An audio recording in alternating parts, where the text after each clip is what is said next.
peuple haïtien, frères et sœurs de Dessalines, enfants de Vertières, aujourd'hui je ne viens pas flatter, je ne viens pas applaudir, je viens poser une question simple mais dangereuse. Haïti 2026, nouveau gouvernement ou nouvelle illusion? Depuis début février, on vous parle de transition, on vous parle de stabilité, on vous parle de nouveau départ. Mais laissez-moi vous demander, qui contrôle vraiment cette transition? Qui écrit les règles du jeu? Et surtout, qui protège le peuple pendant qu'on négocie le pouvoir? Un nouveau gouvernement est en place. Très bien. Mais un changement de visage n'est pas toujours un changement de système. Haïti a trop souffert. Pour se contenter d'un simple remplacement, le peuple haïtien n'a pas versé son sang pour assister à une rotation des élites. Haïti n'est pas un laboratoire politique. Depuis des années, votre pays traverse l'instabilité, la violence, la peur, l'humiliation internationale. On vous promet des élections, on vous promet la pleine sécurité, on vous promet la reconstruction. Mais la vraie question est celle-ci. Cette transition appartient-elle au peuple ou aux intérêts? Car une transition contrôlée par des calculs politiques ne libère pas une nation. Elle la retarde. Le danger des transitions mal contrôlées. L'histoire nous enseigne une chose. Quand un peuple fatigué accepte un compromis trop vite, il risque de remplacer un chaos par un autre. Haïti ne peut plus se permettre une illusion. Ce pays a déjà payé trop cher. Trop de mères ont pleuré. Trop de jeunes ont quitté le territoire. Trop d'enfants ont grandi sans avenir clair. Un nouveau gouvernement ne doit pas être un nouveau décor. Il doit être un tournant. Ce n'est pas un discours contre des individus. C'est un appel à la vigilance. Le peuple haïtien doit exiger transparence totale, calendrier électoral clair et crédible, sécurité réelle, pas symbolique, protection des plus vulnérables. Sans cela, la transition devient un mot vide. Haïti est la première nation noire indépendante. Haïti est un symbole mondial. Le monde regarde. Mais plus important encore, vos ancêtres regardent. Ils n'ont pas brisé les chaînes pour que leurs descendants acceptent des compromis fragiles. Aujourd'hui, je ne condamne pas, je préviens. Haïti est à un carrefour. Et si cette transition échoue, la confiance du peuple pourrait se briser pour longtemps. Peuple haïtien, maintenant parlons sans détour. Parce que le temps des phrases diplomatiques est terminé. Une transition politique, ce n'est pas un spectacle. Ce n'est pas une conférence de presse. Ce n'est pas une photo officielle avec des sourires calculés. C'est une question de survie nationale.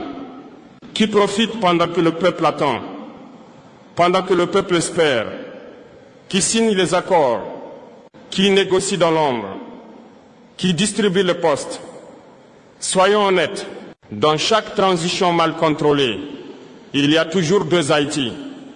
Un Haïti qui souffre et un Haïti qui manœuvre. Un Haïti qui cherche à manger et un Haïti qui cherche à garder le pouvoir.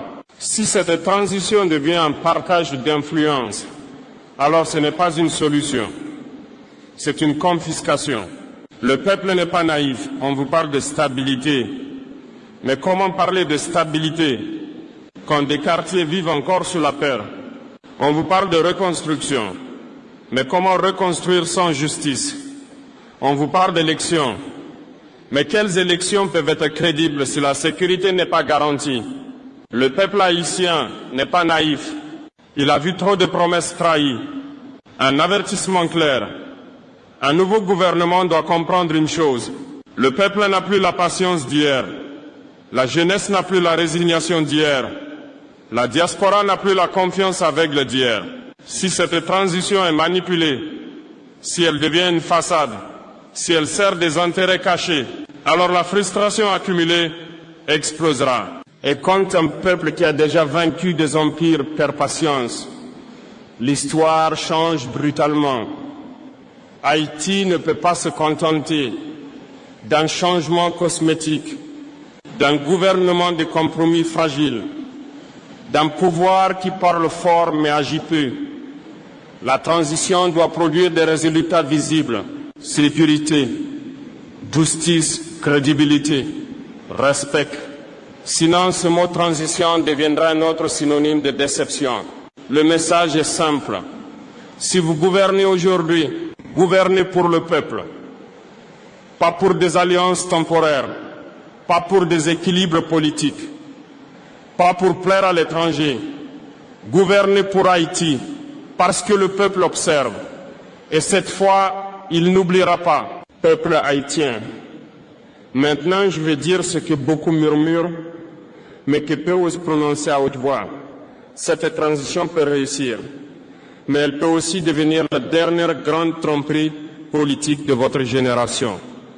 Et si cela arrive, la responsabilité ne sera pas seulement celle des dirigeants, elle sera aussi celle de ceux qui auront choisi le silence.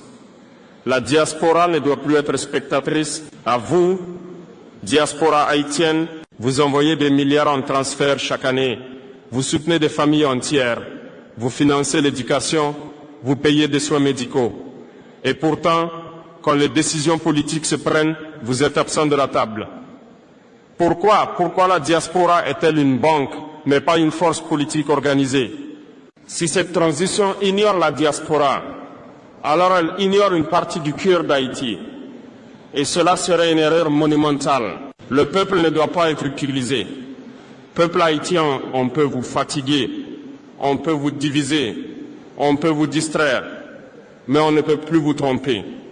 Si ce nouveau gouvernement répète les vieilles pratiques, opacité, favoritisme, accords cachés, alors ce ne sera pas une transition, ce sera une provocation.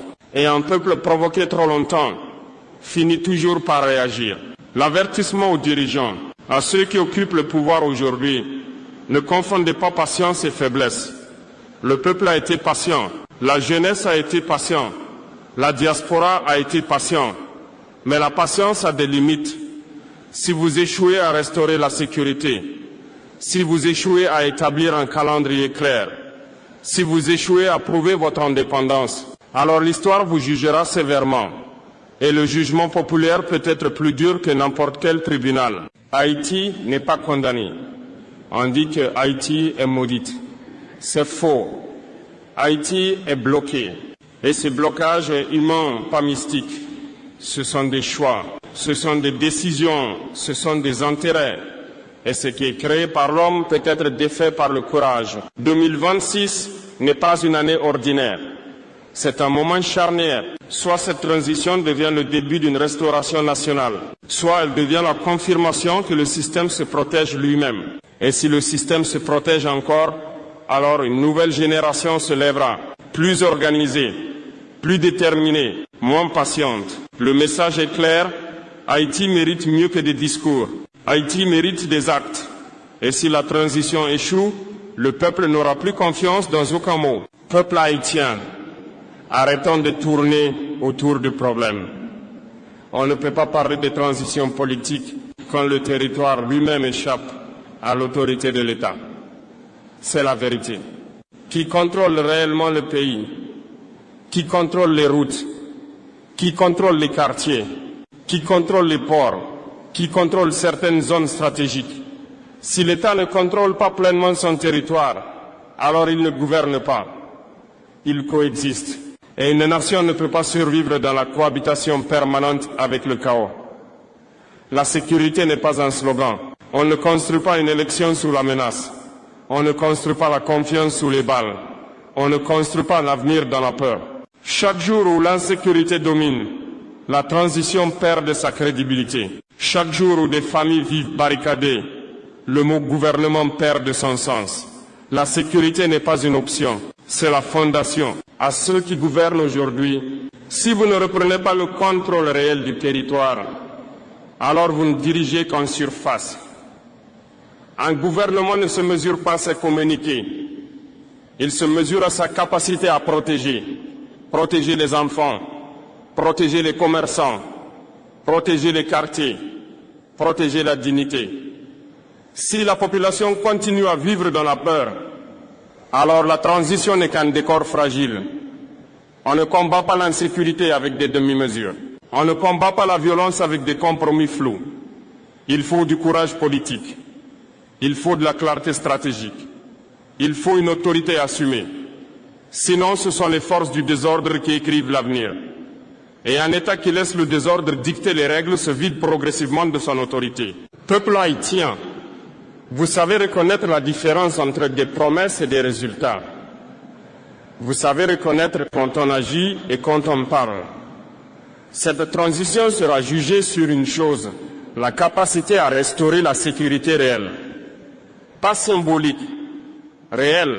Si la sécurité n'est pas restaurée, alors aucune réforme ne tiendra. Aucune élection ne sera crédible. Aucune transition ne sera durable. La stabilité ne vient pas des déclarations. Elle vient du contrôle, de la justice et de la protection du peuple. Si cette vérité te parle, ne reste pas spectateur. Rejoins les membres de Rêve panafricain. Soutiens une voie libre. Clique sur rejoindre maintenant. Peuple haïtien. Maintenant, nous allons toucher au sujet que beaucoup évitent. La question que tout le monde se pose, mais que peu osent formuler clairement. Haïti décide-t-elle réellement seule de son avenir? On parle de transition. On parle de nouveau gouvernement. On parle d'élection. Mais dites-moi, qui influence les décisions? Qui conseille dans l'ombre? Qui finance? Qui conditionne? Un pays souverain ne demande pas la permission d'exister. Un pays souverain ne construit pas son agenda sous pression extérieure. La coopération internationale est normale. La dépendance permanente ne l'est pas. Assez de la politique sous tutelle. Haïti ne peut pas vivre éternellement sous supervision. Chaque fois qu'une crise éclate, la solution semble venir de l'extérieur. Chaque fois qu'une transition commence, des intérêts étrangers apparaissent autour de la table. La question n'est pas d'être contre le monde. La question est simple. Qui tient réellement le stylo qui écrit l'avenir d'Haïti? Si les décisions majeures sont dictées par des pressions invisibles, alors ce gouvernement ne sera pas perçu comme fort. Il sera perçu comme fragile. Un peuple qui a arraché son indépendance par le sang ne peut pas accepter une dépendance silencieuse. Haïti n'est pas née dans la soumission. Elle est née dans la rupture. Si cette transition reproduit des schémas d'influence cachés, alors ce n'est pas un nouveau départ. C'est une continuité déguisée. La souveraineté coûte cher. Elle exige des décisions difficiles. Elle exige de dire non quand c'est nécessaire. Elle exige de privilégier l'intérêt national au confort diplomatique. Si ce nouveau gouvernement veut gagner le respect du peuple, il doit démontrer une chose, que ces décisions sont prises pour Haïti et non pour plaire ailleurs. Peuple haïtien, vous n'êtes plus dans l'ignorance. Vous analysez, vous comparez, vous observez et vous saurez reconnaître si cette transition est indépendante ou influencée. Le respect ne s'impose pas. Il se gagne. Haïti n'a pas besoin d'un gouvernement faible. Elle a besoin d'un gouvernement courageux. Un gouvernement qui parle au monde d'égal à égal. Un gouvernement qui comprend que la stabilité durable vient de la légitimité intérieure, pas de l'approbation extérieure. Peuple haïtien, maintenant parlons du poison silencieux, le mal qui détruit plus sûrement qu'une balle, le fléau qui survit à chaque transition, la corruption. Haïti ne souffre pas seulement d'insécurité. Haïti souffre d'un système où trop souvent, le pouvoir sert d'abord ceux qui l'occupent. Des contrats opaques, des fonds publics mal gérés, des alliances d'intérêts, des réseaux protégés. Chaque fois qu'un gouvernement tombe, le peuple paye. Chaque fois qu'un scandale éclate, le peuple paye. Toujours le peuple. Assez des excuses. On accuse la pauvreté, on accuse l'histoire, on accuse l'étranger. Mais combien ont profité du chaos? Combien se sont enrichis pendant que les écoles fermaient? Combien ont consolidé leur influence pendant que les hôpitaux manquaient de tout? La corruption n'est pas un accident. C'est un choix. Et chaque choix a des responsables. Message direct au nouveau pouvoir. Si ce gouvernement veut être différent, il doit rompre publiquement avec les pratiques du passé, pas par des discours, par des actes.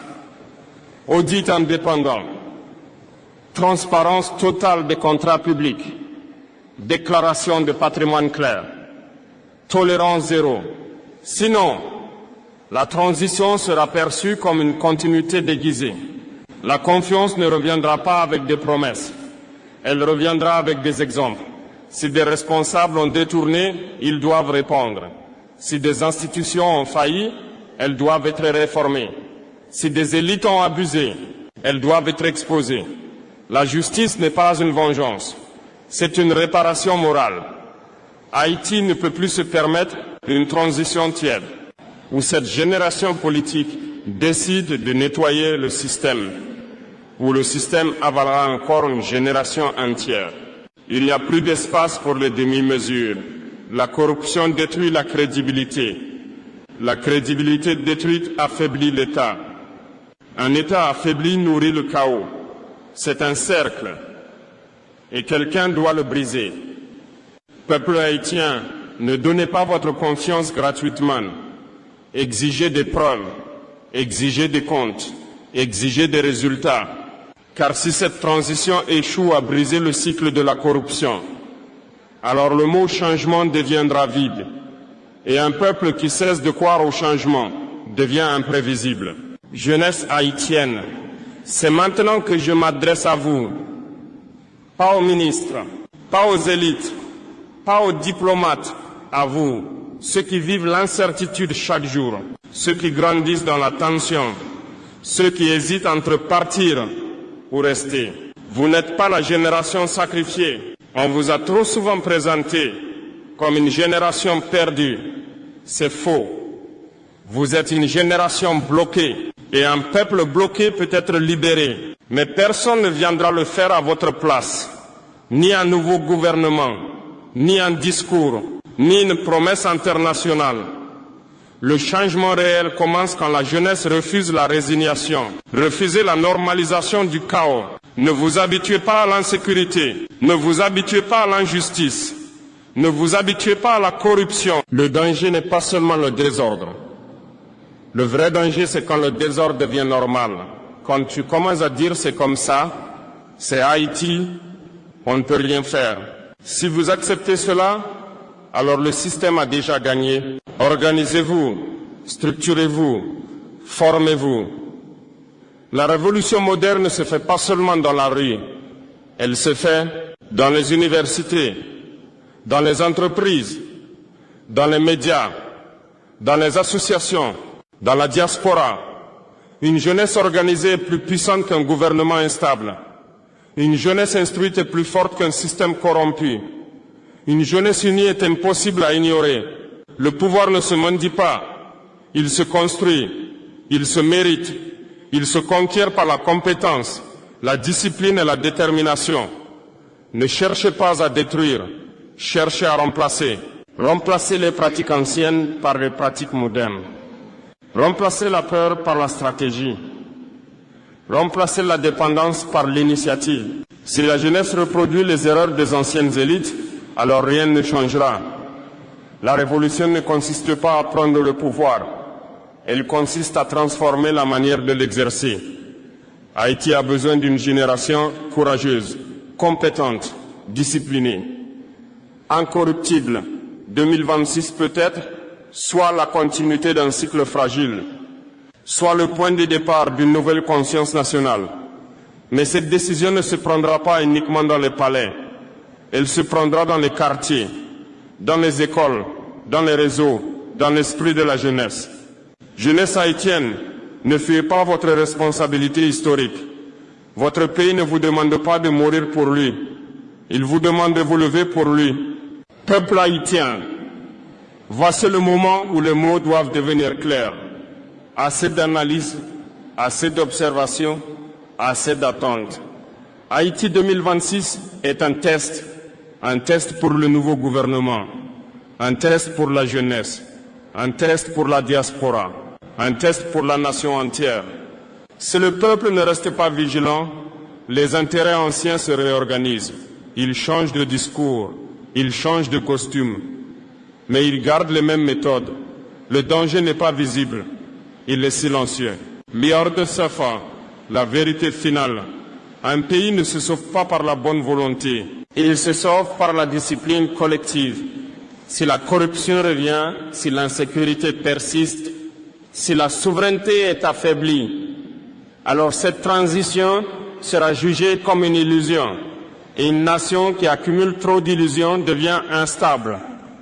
Haïti doit redevenir maîtresse d'elle-même, pas maîtresse par orgueil, maîtresse par responsabilité. La souveraineté ne signifie pas l'isolement, elle signifie décider pour soi-même. Elle signifie gouverner avec courage. Elle signifie protéger son peuple avant tout. Le peuple a le dernier mot. Aucun gouvernement n'est plus fort qu'un peuple conscient. Aucune élite n'est plus puissante qu'une jeunesse organisée. Aucune transition ne peut survivre si la population refuse la manipulation. Le pouvoir politique est temporaire. La volonté populaire est permanente. Le choix est clair. Haïti peut entrer dans un nouveau cycle ou répéter l'ancien. Mais cette fois, le peuple sait. Il sait observer. Il sait analyser. Il sait comparer. Et un peuple qui comprend le jeu devient difficile à contrôler. Ne donnez pas votre confiance gratuitement. Donnez-la sur preuve, sur résultat, sur acte. Parce que si cette transition réussit, elle marquera un tournant historique. Mais si elle échoue, la prochaine génération ne demandera plus. Elle exigera. Haïti 2026, nouveau gouvernement ou nouvelle illusion. L'histoire est en train de s'écrire. Et cette fois, c'est le peuple qui tient la plume. Si cette vérité te parle, ne reste pas spectateur. Rejoins les membres de Rêve panafricain. Soutiens une voix libre. Clique sur rejoindre maintenant.